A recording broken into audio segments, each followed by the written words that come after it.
Good morning, good afternoon, and good evening for another special edition of WOWSA Live with our host, Ned Dennison. Ned? Hello, everybody. I'm the chairperson of the International Marathon Swimming Hall of Fame. We have one of our honorees with us today. I'd like to do a brief introduction because I have no confidence she'll give it justice. Standout collegiate swimmer, 6 times USA marathon champion. On the professional circuit, swam in Argentina, Quebec, Atlantic City, swim the Sound, and was 2 times the ladies' annual champion of the pro circuit and had the fastest Lac Saint-Jean swim. Bronze medal, 25K at the World Championships. A English Channel world record. We'll come to that in a little while. English Channel solo in 9 hours and 4 minutes, not too shabby. And held the Catalina record from Catalina to the mainland at 7 hours and 45 minutes for just under 20 years, which was broken by Grace Vanderbly in, I think, 2012. So welcome, Karen Burton, who now uses the name Karen Reeder. Say hello, Karen. Hi, how are you this morning? Everything's good. Which of those open water swims were you most proud of? The Catalina swim was a really good one. I got lucky. I had great weather. It was flat, and it's rarely that flat, but we just had beautiful weather, and I got really lucky on the weather, and happened to have a good race and a good day. And Catalina is beautiful. I love that swim. So that I would have to say is one I'm really proud of.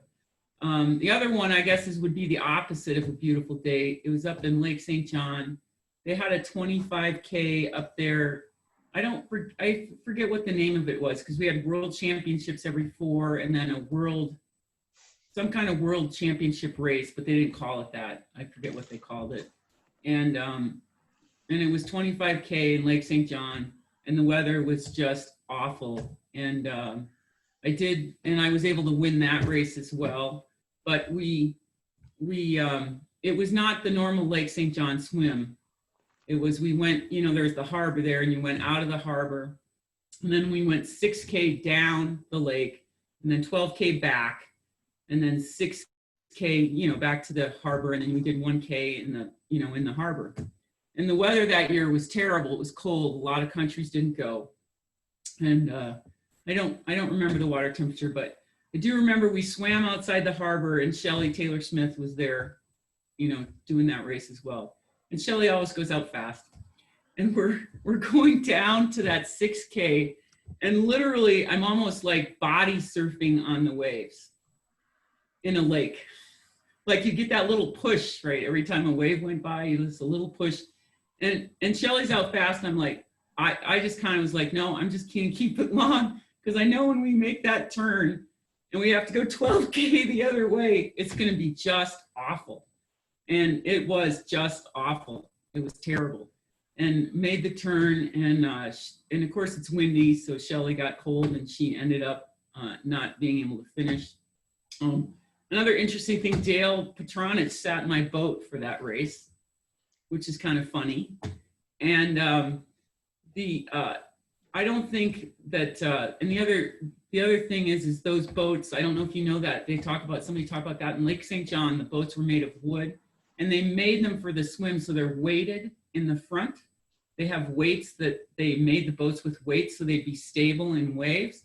So once there's no way in just a regular metal boat that you'd ever get through those waves. So the fact that they had taken the time to make those boats stable is, otherwise no one would have finished that race because of the waves. And so then we did 12K back the other way. It was really bad at the turn. I think it calmed down later. And then 6K into the finish, and that was a pretty awful day, but it turned out well for me. But you won. Yeah, it turned out well for me. Yeah, that's right. And of all the professional races you did, what were your favorite professional events? What were the best locations, best people? Oh, Atlantic City. I loved Atlantic City. They were on the island. That's one of my favorites. And the reason is that, just because it was different, you go down you'd start out and then go down the ocean side and then get into the back bay. And it was always, depending on when the tides, when they had it, it was always different. It wasn't always the same. So sometimes they ran the event so that the tides were with you going through when you made that transition to the back bay. Other years, it was against you and you kind of had to crawl around, along the jetty at Longport.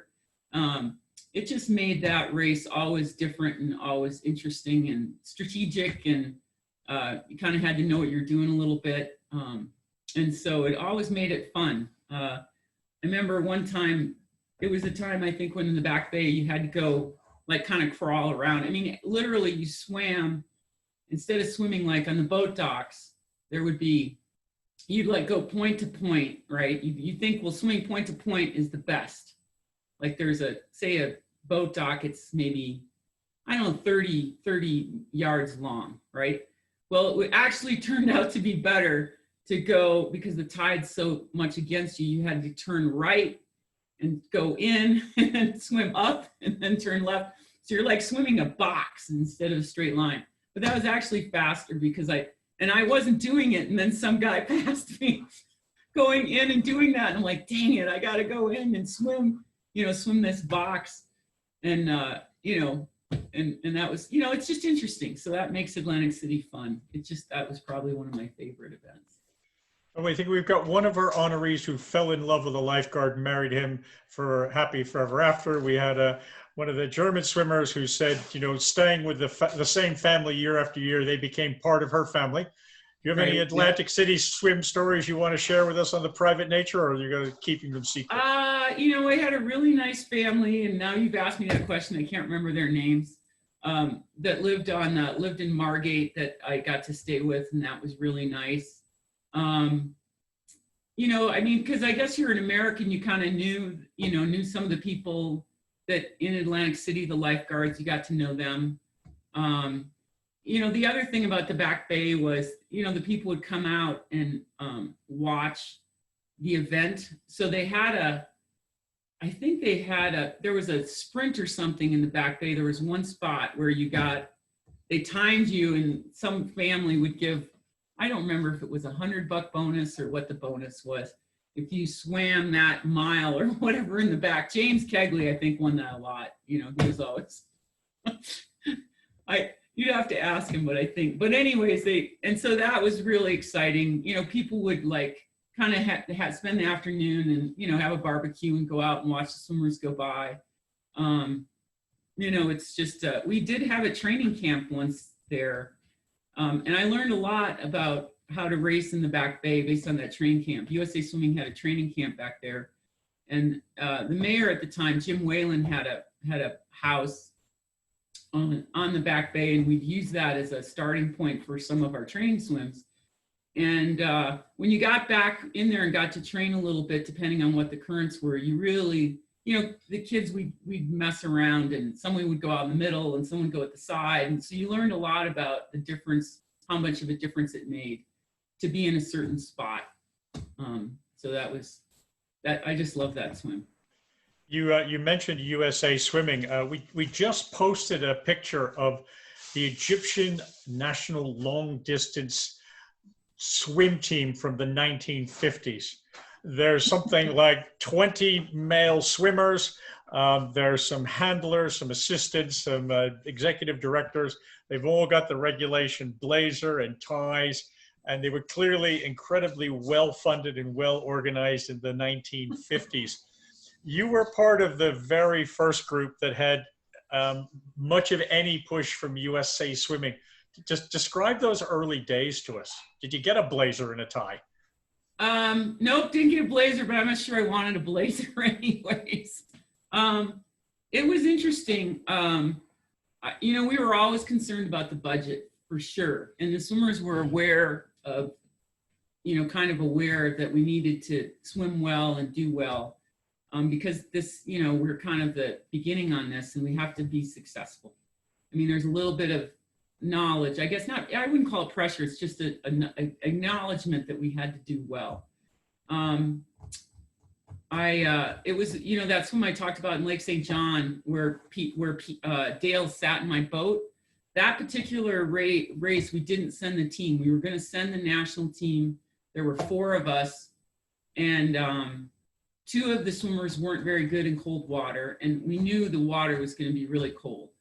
And then Chad Hundeby was also on that team, and he was great in cold water, but he had pneumonia.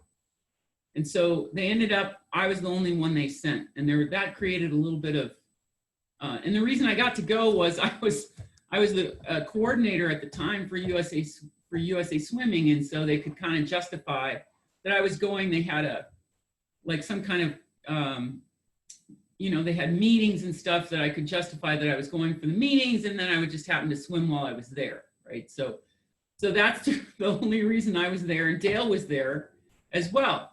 And that's why he sat in my boat. He wasn't on the staff at the time.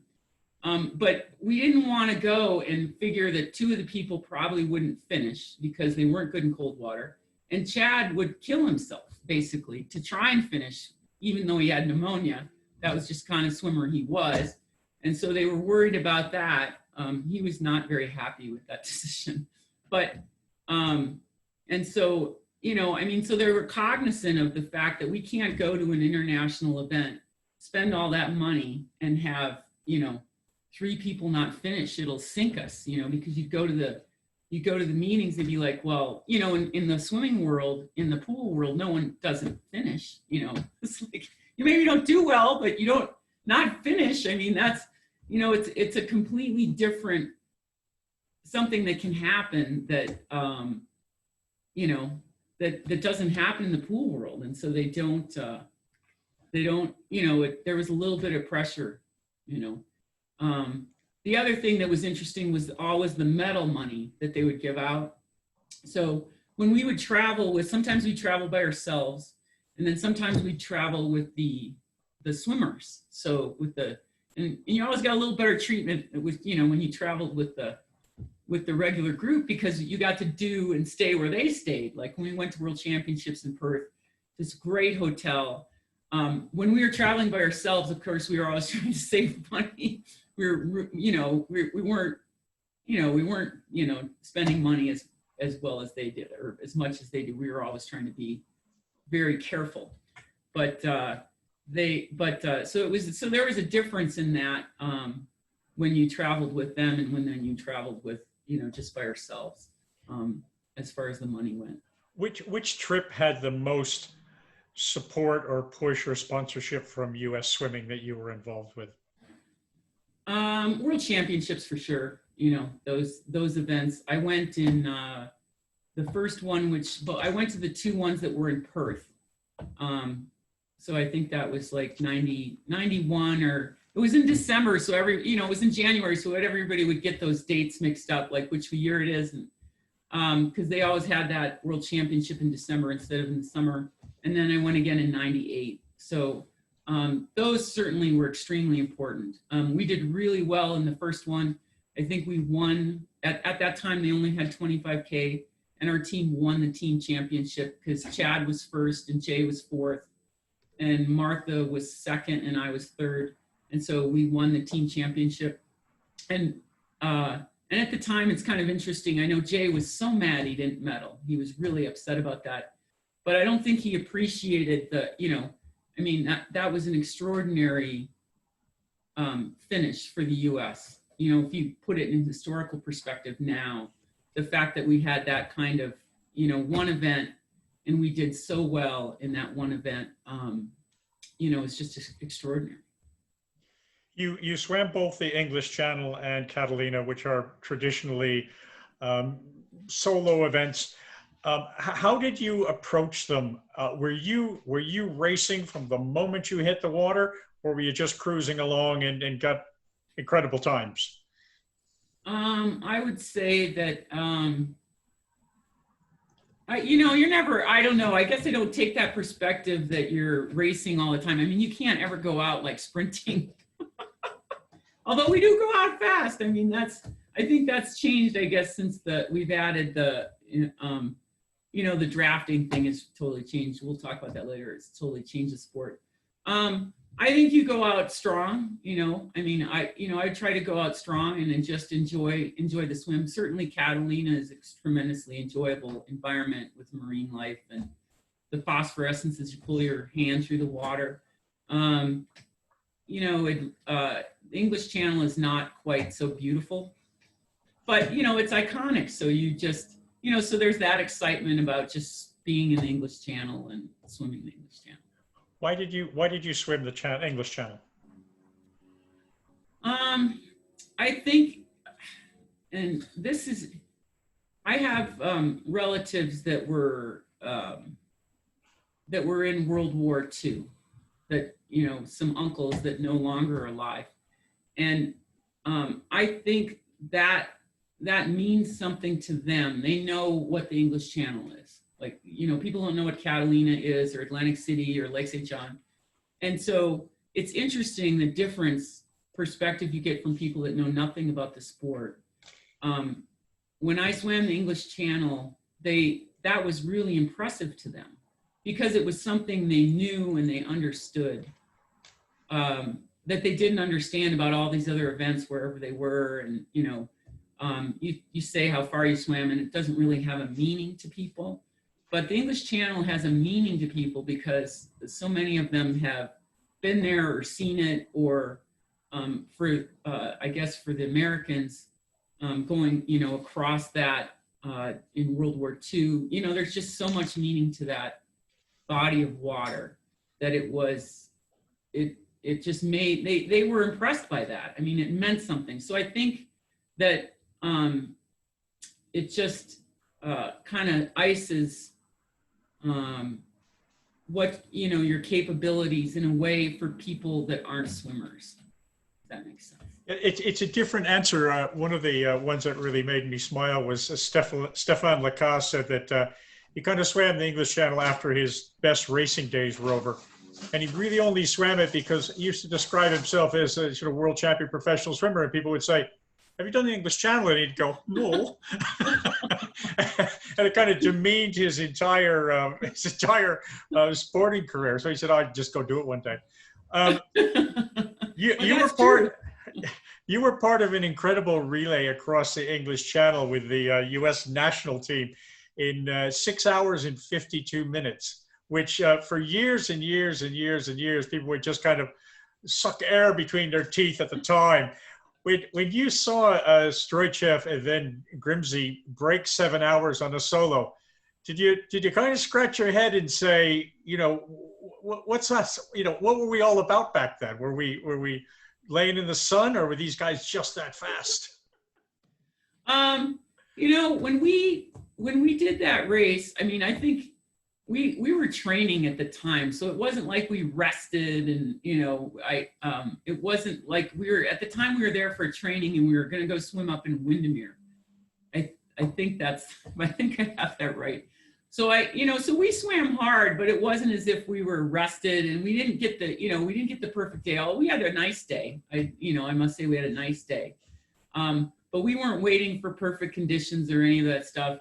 I think we always knew, I mean, we talked about it on the boat, breaking 7 hours. And Penny Dean at the time, I know she said, I think breaking 7 hours on a solo swim's possible.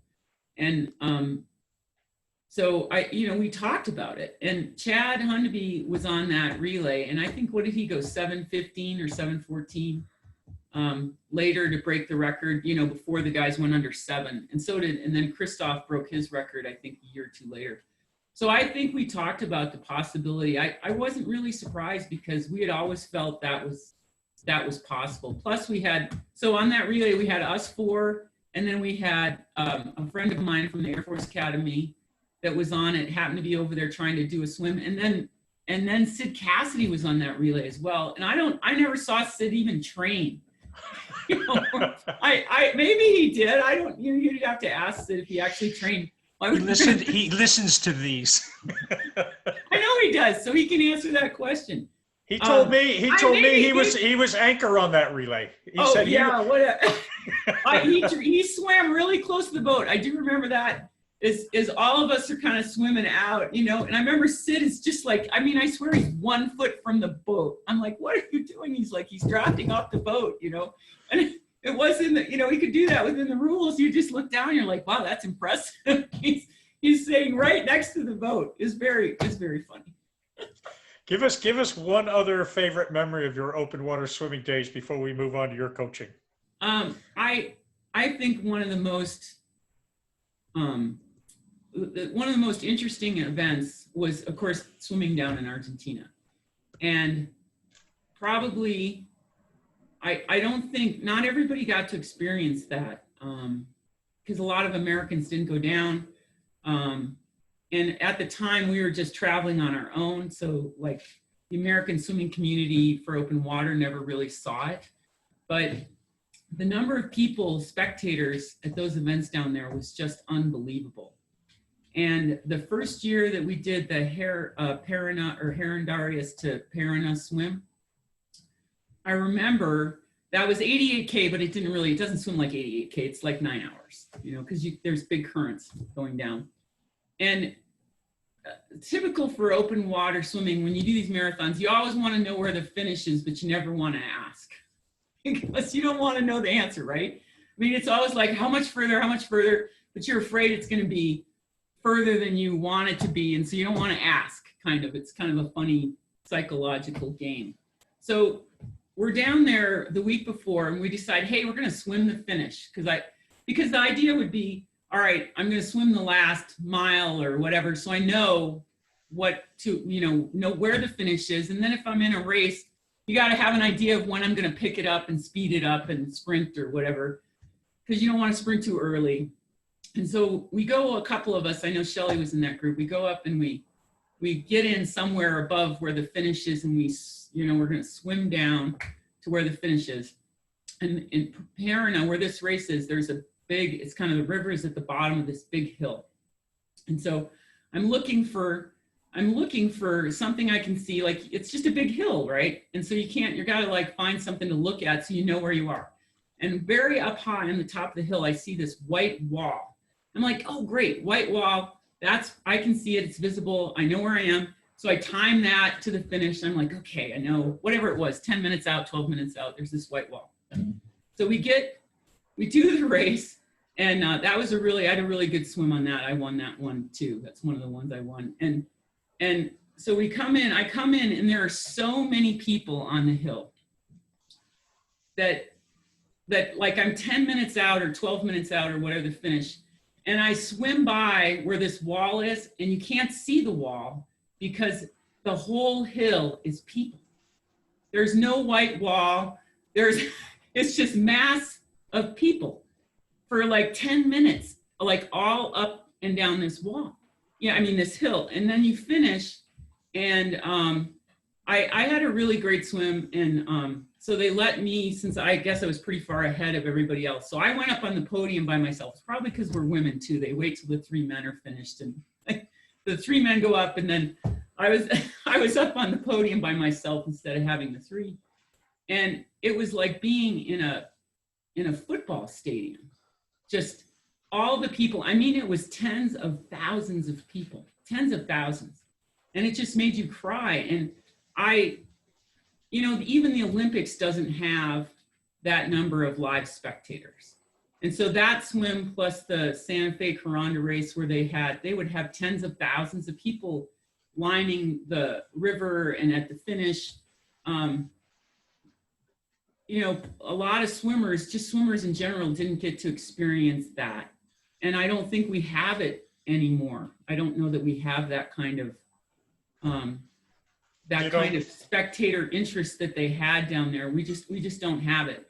And so that to me is precious, that memory of those particular events and the number of spectators and just the amount of people that watch those events.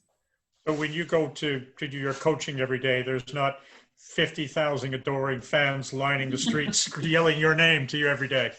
No, Okay, you have to do. We'll have to do something about that. Talk to us about your coaching career, including your time helping with the U.S. program.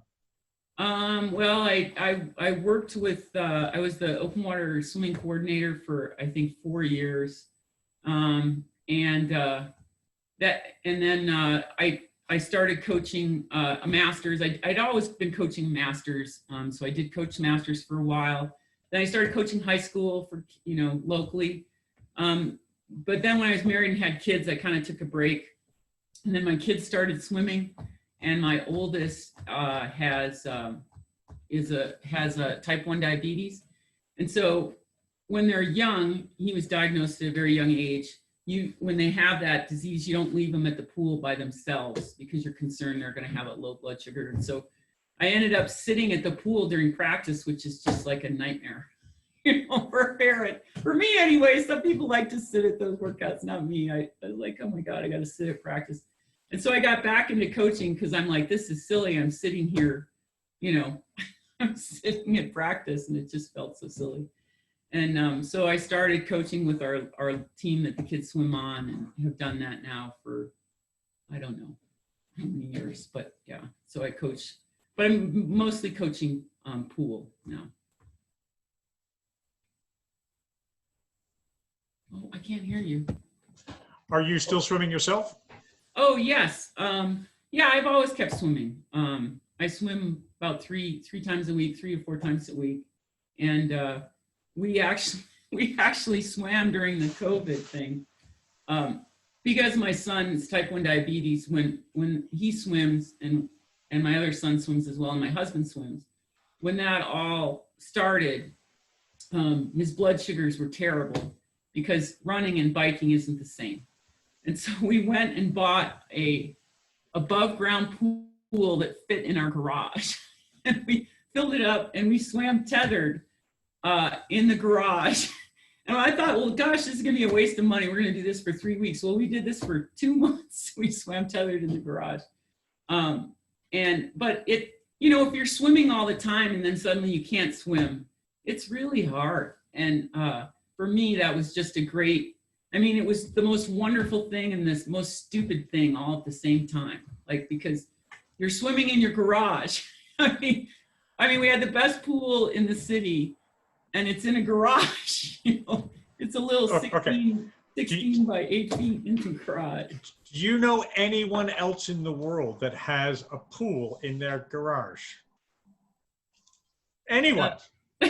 No, I guess. I'm sure there's someone. I'm sure there's someone. We're draining it now. We're trying to throw the water on the grass so we don't, because you spend a lot of money to fill your pool. So we're slowly draining it and using the water to water the grass. This thing has flashed in my mind that on one wall of the garage, you've got the picture from Argentina with all of his spectators cheering you. And you just swim next to it. I do have that picture on the wall. Actually, I have a picture on the wall, but you can't see it because when we did this garage thing, you splash a lot. And so we had to put up, plastic things, shower curtains kind of like around the whole pool, because you can't get the garage wet. So you're swimming with these like plastic curtains around the pool so that you don't get the garage wet. So the first question is, have the neighbors stopped talking to you because they think you're bizarre? No. In fact, I had kids on the team. We had people on the team that were coming over. I was scheduling in people to come over and swim.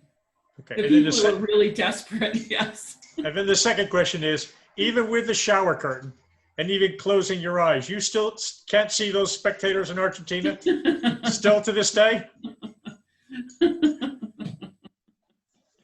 Talk to me about the differences in professional swimming. And I know that drafting is one of the big changes, a huge change, but also the kind of the support from the national organizations.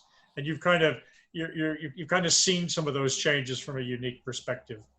Yeah, at the time when it was interesting because I kind of got the best of both worlds.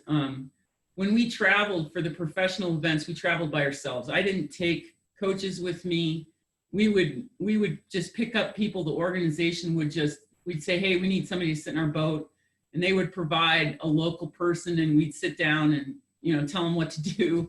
and they would sit in our boat. And so we would have that. And then we would go to the swims with the U.S. national team, and they just completely take care of you. It was so funny. The first time we went, I went on a trip and I got my bag, and one of the coaches came up to me and goes, "Can I take that for you?" And I looked at him like, "What do you mean take my bag? Like, I'm going to carry my own bag," kind of like, "What do you," he goes, "No, I'm supposed to take your bag." And he was just trying to be nice to me. And I was so not used to that. Like someone taking my bag for me. It was just so funny, the difference. But then at the same time, we would get in meetings with the national team, and the pool swimmers were like, "Hey, we want to go do, some event in, Australia." They were having a pool event, and they wanted the national team, they wanted USA Swimming to kind of support them to go.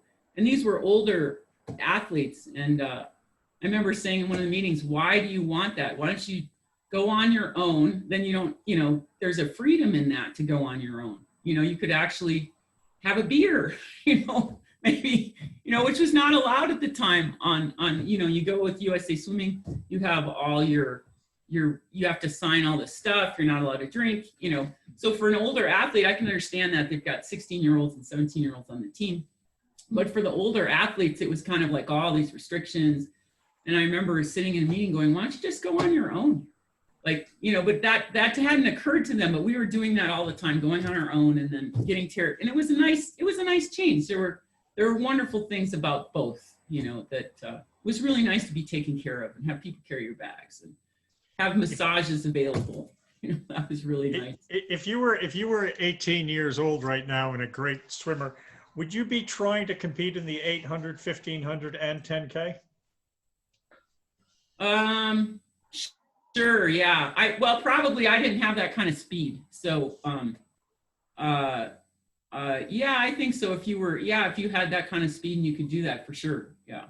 I think there's a big jump between 10K and 25K. That's a different athlete. I mean, I think, the 15 to the 10 or the 1500 to the 10K is pretty much probably the same athlete, but the whole sport has changed because of drafting. And it's, and really, I wish that the open water community would go back and open up their perspective on what swims are allowed and what swims you can do, so that we could go back to some of these longer races and longer events and build those again. I sat one time in a meeting when I was the U.S. Open Water Coordinator, in a meeting with a couple of marketing people. And one of the things they would, because they're like, "How do you do a better job of marketing your sport?" And one of the things they said, well, the first key thing is being able to identify the swimmer.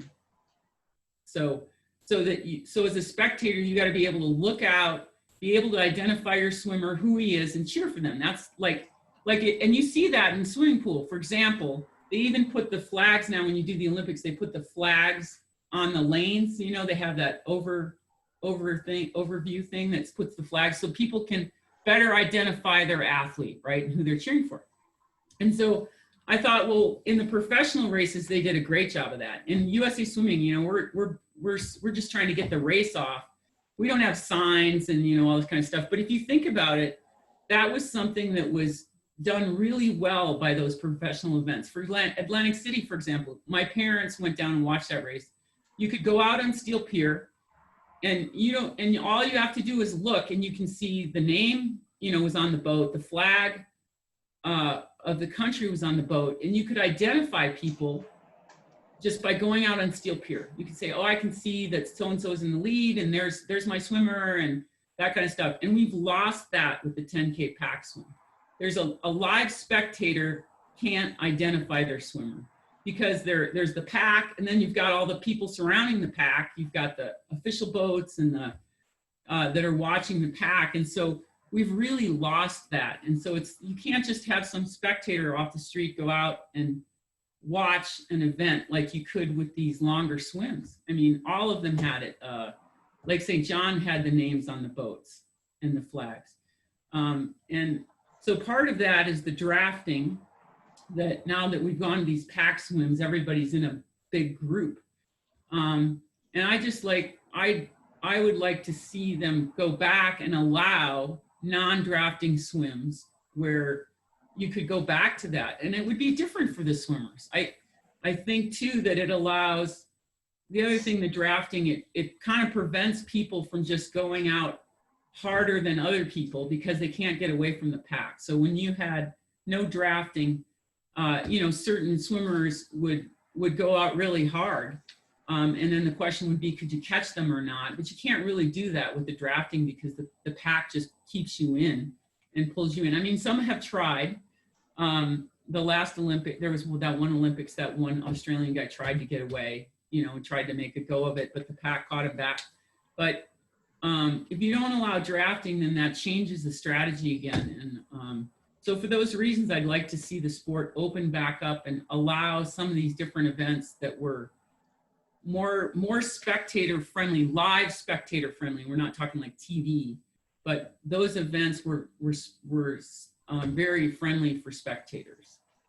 We just interviewed Thomas Lurs a couple of days ago, and he talked about Peter Stoichev being the ultimate 25K athlete, cold water, rough water. He was just built for the sport. And Thomas's one venture into the 25K, he said the strategy in Barcelona, I think it was, or Madrid, was very clear. Draft anybody I possibly can for the first 24K and have a hope of doing well. And the swimmers from a previous era where it's you weren't allowed to be close to people. You had to be apart. Right. And it was a very different sport. Right. And it's, and then the strategy's the same. It's like everybody has the same strategy, kind of, So, it's just, from that perspective, I wish the sport would open back up to, those previous kind of events. We don't, I understand we had to, we did it because we had to get an Olympics. I understand the reason it was done. We had to get rid of the boats. It's too hard to organize. It has to be in a venue that's easy for these Olympic places to run an event. We had to do it to get in the Olympics. I understand that, but now maybe we could expand back to allow some of these other events that used to be so popular. Steve, do you want to pop in and talk about the potential plans for Paris and Los Angeles? Yeah. So my perspective is the same as Karen's. It's much more of a traditional sport when you don't have drafting. When you have drafting, all kinds of different tactics come into play. And I believe very strongly that what Karen was mentioning, the ability for the interaction between the swimmer, TV, the fan at the venue, and the fan on television or on the internet is absolutely critical to the sport.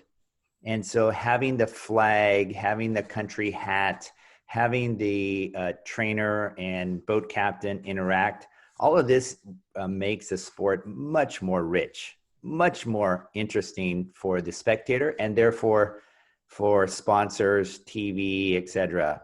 And so what Ned was mentioning is I certainly hope that down the Seine River in Paris and along the California coast for the 2024 and the 2028 Olympics that we can have a point-to-point swim.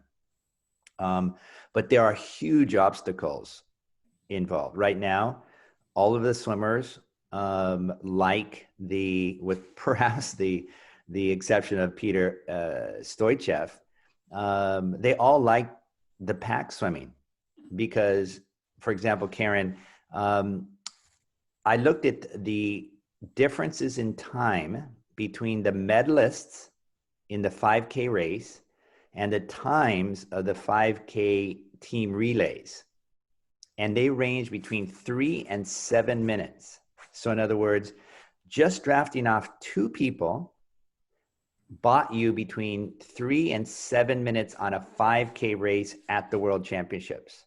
So imagine a larger pack in a 10K race. Those are 2 completely different races. And I agree 100% with Karen in that if we want more sponsors, if we want more color, if we want more interaction, then it has to be they have to drop or modify the pack swimming rules. And in order to do that, you need to have point-to-point swims, which traditionally have been more interesting for almost everybody. And it's going to take a lot of lobbying, a lot of change of minds and hearts for the sport to go from, 4-loop, 6-loop pack swimming to a point-to-point. But perhaps Paris and Los Angeles present that opportunity. Well, the other thing maybe you could do would be like you could drop the pack at a certain point in the race. Just, so let's say, for example, on the 10K, you get to 8K or 9K or something, you cross a line and then you say no more drafting. It would be hard for the swimmers because they're used to that. But we learned how to do that to swim, to swim with distances between. If you did that for the last 1K or 2K, then you don't have those problems going into the finish as well, where people are, you have all that contact, which has turned out to be semi-problematic. Like if one guy has a yellow card going in and another guy doesn't have a yellow card going in to that last, finish, the guy that has the yellow card is at is at extreme disadvantage because he can't do something that would get him another yellow card. Do I have that right? Yes, Whereas the absolutely other guy with right. the yellow card, he has a tremendous advantage. There's if you got rid of that at the finish too, I think that would help those problems that are developing within the last 1K. Yeah. They're causing problems and people protesting, and we did all of that as well. When we first started. Well, listen, I'm going to have to. Ned, Go there's ahead. one other thing too. I think swimmers like Karen have a very unique perspective. She is a swimmer, solo swimmer, and a racer.